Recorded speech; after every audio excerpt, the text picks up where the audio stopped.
ప్రేమగల మా తండ్రి, ఈరోజు మాకు నూతనమైన రోజును మాకు ఇచ్చావు.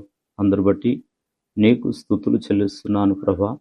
దేవా, ఈ రోజంతా మీరు మాతో ఉండండి, ప్రతి వారి కుటుంబములతో ఉండండి.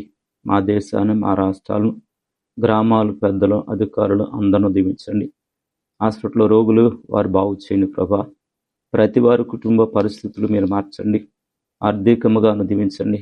నాన్న, చదువుతున్న బిడ్డలు, విద్యార్థులు కావలసిన జ్ఞానము దయచేయండి. వివాహం కావలసిన సమయ వివాహాలు జరిగించండి. నాన్న, గర్భఫలాలు దయచేయండి. దేవా, సృష్టిని దీవించి, సృష్టిలో ప్రతి జీవిని కూడా దీవించి, ఈ దినము చేసిన ప్రతి పనులలో తోడుగా నడిపించమని యేసు నామములో అడిగినాం తండ్రి, ఆమేన్. దేవుని వాక్యం చదువుకుందాము. కొరింథీయులకు రాసిన మొదటి పత్రిక 1వ అధ్యాయము 8వ వచనము.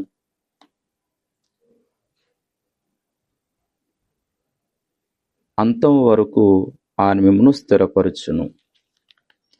చదివిన వాక్యం ద్వారా రావలసిన దీవెన ప్రభు మనెల్లరకు దయచేయునుగాక. దేవుడు మనలను ప్రారంభించబడిన మనము మధ్యలో ఆయన విడిచిపెట్టడు, కానీ ఆయన చివరి వరకు కూడా మన విశ్వాసాన్ని కాపాడుతూ నిలబెట్టే దేవుడు మన దేవుడు. మధ్యలో వెళ్ళిపోయిన వారు చాలామంది ఉంటారు, కానీ దేవుడు అలాంటి వాడు కాదు. దేవుడు మనను చేపట్టుకున్న దగ్గర నుంచి ఆయన అంతం వరకు కూడా నడిపించేవాడు. వాక్యం అంటే దేవుడు స్థిరపరిచే కృప మనకు అనుగ్రహించాడు. మన బలం పైన కాదు, కానీ కేవలము దేవునిపైనే మన స్థిరత్వం అంతా ఆధారపడి ఉంటుంది. వాక్యంలో మనం చూసినట్లయితే ఫిలిప్పీ రాసిన పత్రిక 1వ అధ్యాయము 6వ వచనములో మనం చదివినట్లయితే ఒక చక్కని మాట కనబడుతుంది. మీలో ఈ సత్క్రియ నారంభించిన వాడు యేసుక్రీస్తు దినం వరకు దాన్ని కొనసాగించుచున్నాడని నూరుడిగా నమ్ముచున్నాను. దేవుడే మనలను సంపూర్ణముగా మనను నడిపించేది దేవుడే తప్ప మనుషులు ఎవరు కూడా కాదు. అందుకనే దేవుడు మనలను స్థిరపరిచేవాడు. ఈ స్థిరపరచడం అనేది మనను సంపూర్ణంగా చేయడానికే. ఇక శోధనలు వచ్చినా కానీ దేవుడు మనల్ని విడిచిపెట్టడు. యోహాను సువార్త 10వ అధ్యాయము 28వ వచనంలో రాయబడుతుంటుంది. నేను వాటికి నిత్య జీవం ఇచ్చుచున్నాను గనుక అవి ఎన్నటికి నశింపవు. ఎన్ని కష్టాలు వచ్చినా, ఎన్ని ఇబ్బందులు వచ్చినా కానీ మనల్ని విడిచిపెట్టేవాడు కాదు. ఎవడును వాటిని నా చేతిలో నుండి అపహరింపడు. మనం దేవుని చేతిలో ఉంటే ఎవడు కూడా మనలను అపహరింపలేడు అని దేవుడు చెప్తున్నాడు. దినము వాక్యాన్ని వింటున్న వాళ్ళారా, మనము అంతవరకు కూడా మనను స్థిరపరిచేది, నడిపించేది దేవుడే. ఎన్ని శోధనలు వచ్చినా కానీ వాటి నుండి మనం తప్పించుకోవడానికి అనేక మార్గాలు తప్పిస్తుంటాడు మాటని. అందుకనే మనం నిందలేని వారుగా నిలబెట్టే దేవుడు.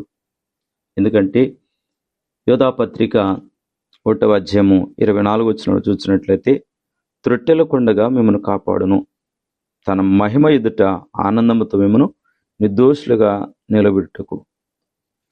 వాక్యాలు మనం చూసినట్లుగా నిందలేని వారిగా నిలబెట్టే దేవుడు.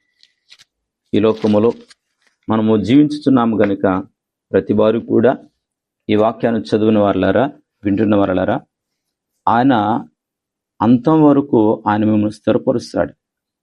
ఎలాగనా? మొదటి, దేవుడు స్థిరపరిచి కృపిస్తాడు. 2, చివరి వరకు నీ విశ్వాసాన్ని భద్రంగా చేస్తాడు. 3, నిందలేని వారుగా దేవుడు నిలబెడతాడు. ఎవరైతే చివరి వరకు నిలబడుతుంటారో వారిని అలా నిలబెట్టే దేవుడు. నీ జీవితంలో ఎలాంటి పరిస్థితులున్నా, బలహీనత ఉన్నా, భయమున్నా, సందేహమున్నా కానీ నిలబెట్టేది దేవుడే. ఆ నమ్మకముతో నీవు నడువు. ఈ దినమంతా దేవుని తోడు ఉంటాడు. దేవుడు కొద్ది మాట దీవించునుగాక. ఆమేన్. స్థిరపరచువాడవు, బలపరచువాడవు, పడిపోయిన చోటే నిలబెట్టువాడవు, ఘనపరచు